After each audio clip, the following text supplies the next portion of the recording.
Counselling की date आपकी आ गई है और आपको कब काउंसलिंग के लिए जाना है उसको हम इस वीडियो में देखेंगे। Good evening all of you, स्वागत है आपका जानकी एकेडमी में।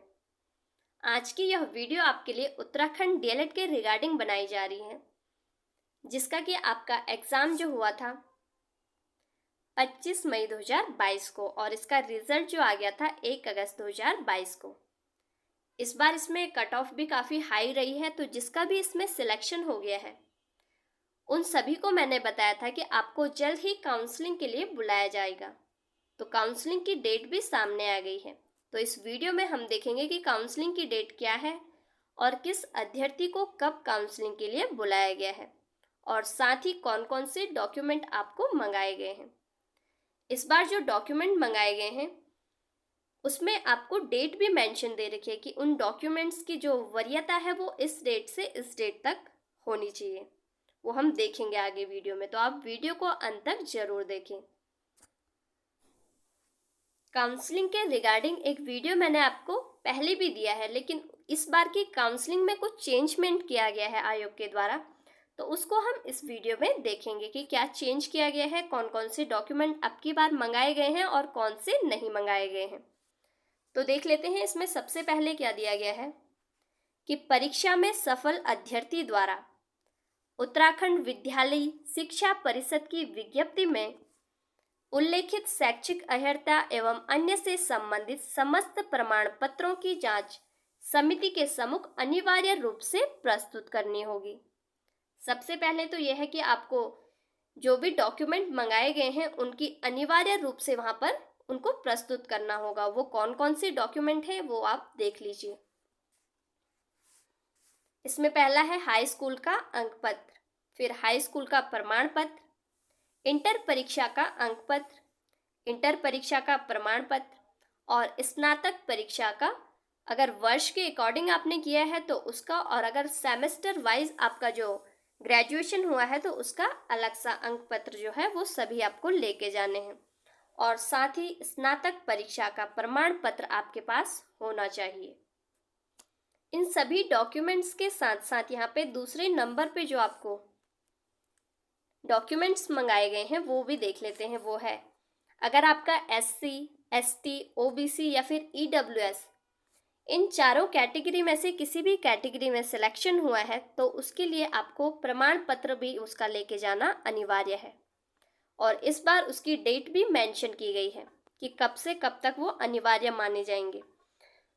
तो अगर आप अन्य पिछड़ा वर्ग यानी कि OBC से चयनित अभ्यर्थी हैं तो आपके लिए प्रमाण पत्र सक्षम अधिकारी द्वारा 6 अप्रैल 2020 से 6 अप्रैल 2022 के मध्य निर्गत होना अनिवार्य है।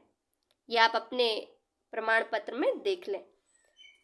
दूसरा जो यहाँ पे है आर्थिक रूप से कमजोर यानी कि EWS से चयनित अभ्यर्थियों के लिए, तो जो EWS से चयनित अभ्यर्थी हैं उनके प्रमाण पत्र सक्षम अधिकारी के द्वारा 6 अप्रैल 2021 से 6 अप्रैल 2022 के मध्य निर्गत होना अनिवार्य है। तो ये भी आप अपने डॉक्यूमेंट्स में देख लें। नेक्स्ट यहाँ पे तीसरे नंबर पे जो दिया गया है DFF, PH, एक्स सोल्जरमैन या फिर ऑर्फन, जो भी इस कैटेगरी से जिनका सिलेक्शन हुआ है उनके पास भी सक्षम अधिकारी के द्वारा निर्गत प्रमाण पत्र होना चाहिए। अगला है आपके पास स्थायी निवास प्रमाण पत्र होना चाहिए और साथ ही आपका जो DLED का प्रवेश पत्र है वो भी आपके पास होना चाहिए। आपके पास आधार कार्ड, अपना आधार कार्ड जरूर लेके जाएं या फिर पैन कार्ड, और अपने 2 नवीनतम पासपोर्ट साइज फोटो भी आप लेके जाएं। तो देख लेते हैं इस बार आपको काउंसलिंग के लिए कब से कब तक बुलाया गया है। तो इस बार आपको काउंसलिंग के लिए जो बुलाया गया है 5 सितंबर 2022 से 16 सितंबर 2022।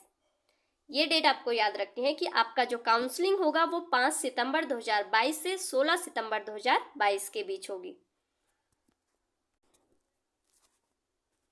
और किसको कब काउंसलिंग के लिए जाना है उसके लिए भी यहाँ पर समय सारणी बनाए गए हैं। एक बार इसको भी समझ लेते हैं।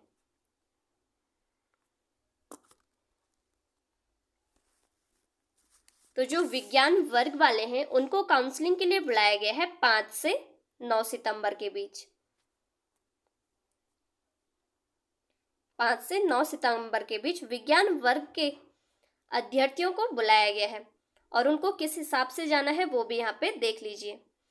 तो जो 5 तारीख सोमवार को सामान्य वर्ग में जिनका चयन हुआ है उनको अपने क्रमांक 1 से 57 तक, और ये क्रमांक आपको कहाँ देखना है वो मैं बता देती हूँ। ये जो क्रमांक संख्या आपको दी गई है इसका मतलब है कि जो विज्ञान वर्ग हैं जिनका जो 1 से लेके 57 तक, देख लीजिए आप, पहले से लेके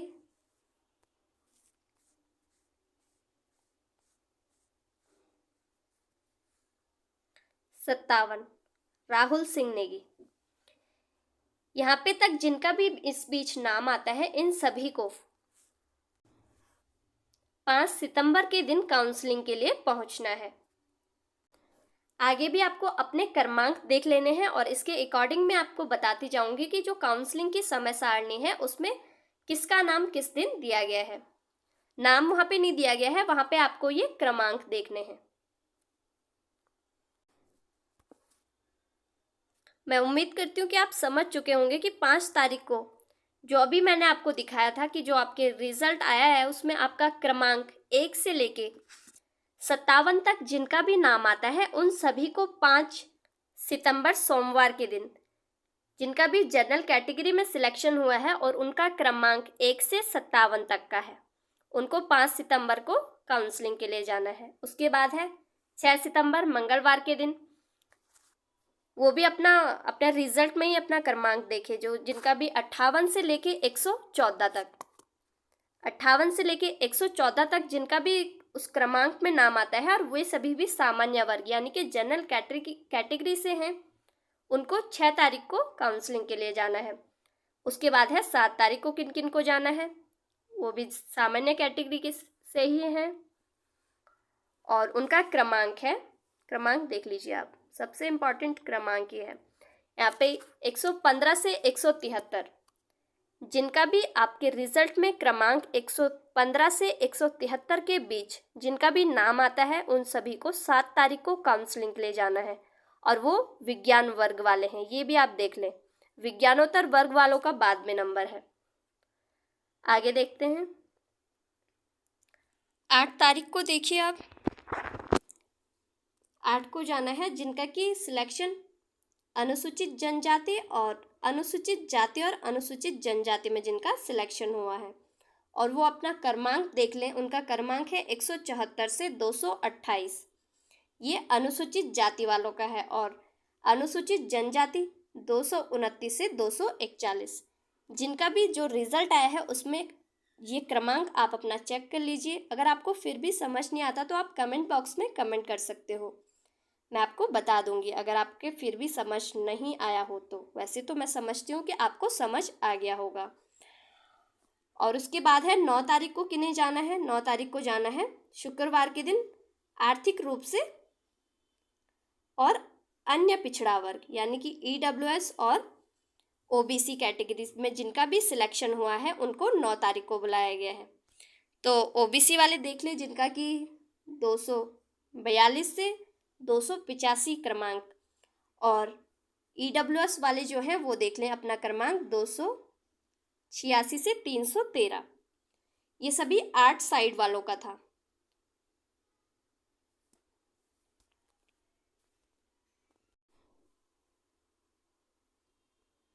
तो ये सभी था विज्ञान वर्ग वालों का। विज्ञान वर्ग वालों को 5 सितंबर से 9 सितंबर के बीच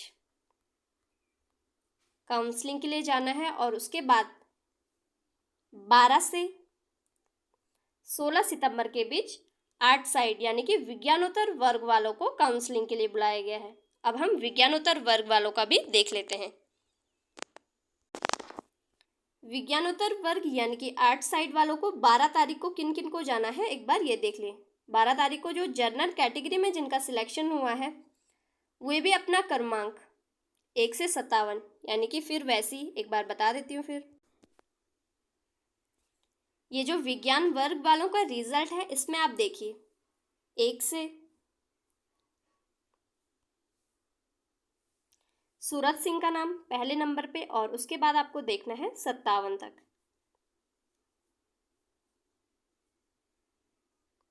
चंदन कुमार, यहाँ इस मतलब 1 क्रमांक से 57 तक जिनका भी नाम आता है उन सभी को 12 तारीख को काउंसलिंग के लिए जाना है। उसके बाद 13 तारीख को भी सामान्य वर्ग में जिनका सिलेक्शन हुआ है और उनका क्रमांक है 58 से 114। 14 तारीख को जिनको जाना है वे भी सामान्य कैटेगरी से हैं और उनका जो क्रमांक है वो 115 से 172 है। उसके बाद 15 तारीख को जिनको भी काउंसलिंग के लिए बुलाया गया है वे हैं अनुसूचित जाति और अनुसूचित जनजाति वाले, जिनका कि सिलेक्शन अनुसूचित जाति और अनुसूचित जनजाति में हुआ है। वे भी अपना क्रमांक देख लें, उनका क्रमांक है 173 से 234 और अनुसूचित जनजाति वालों का जो क्रमांक है वो 235 से 246। और फिर लास्ट में 16 तारीख को जो बुलाया गया है वो अन्य पिछड़ा वर्ग और आर्थिक रूप से कमजोर यानी कि EWS, वे भी अपना क्रमांक देख लें। उनको बुलाया गया है 247 से 292 तक और EWS वालों को बुलाया गया है 292 से 321।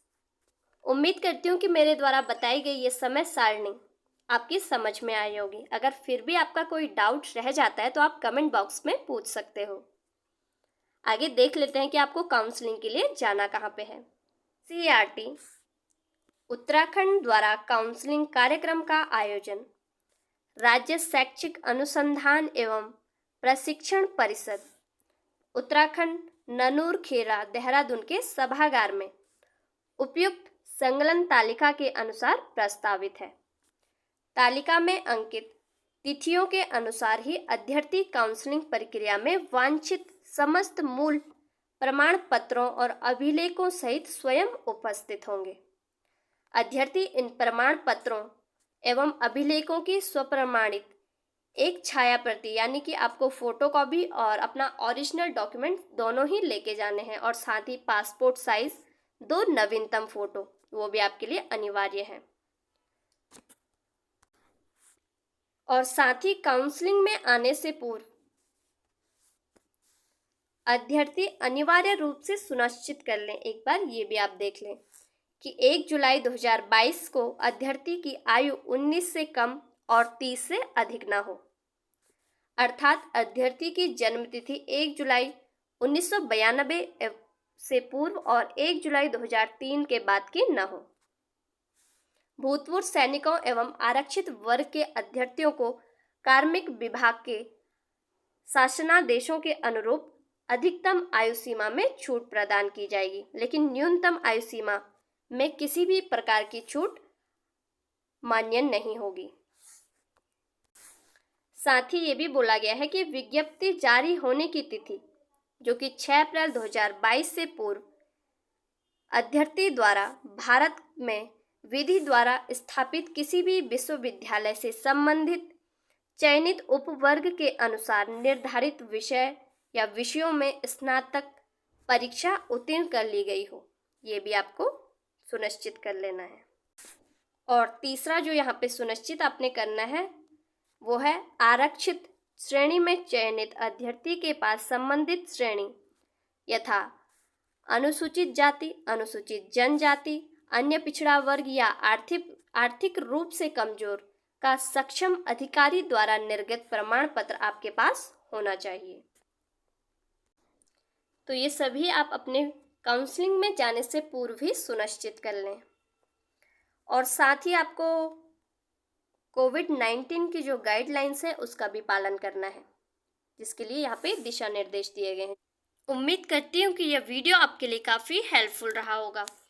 फिर भी अगर आपका कोई डाउट रह जाता है तो आप कमेंट बॉक्स में पूछ सकते हो। और वीडियो आपको पसंद आई हो तो वीडियो को लाइक करें और अगर आप चैनल पे नए हैं तो चैनल को सब्सक्राइब जरूर करें। और ऐसी न्यू अपडेट के लिए आप मेरे साथ जुड़ सकते हो यूट्यूब, फेसबुक, इंस्टा, ट्विटर के माध्यम से। मेरा नाम अंजू और इन सभी प्लेटफॉर्म पे मेरा पेज जानकी एकेडमी है। Thank you for watching.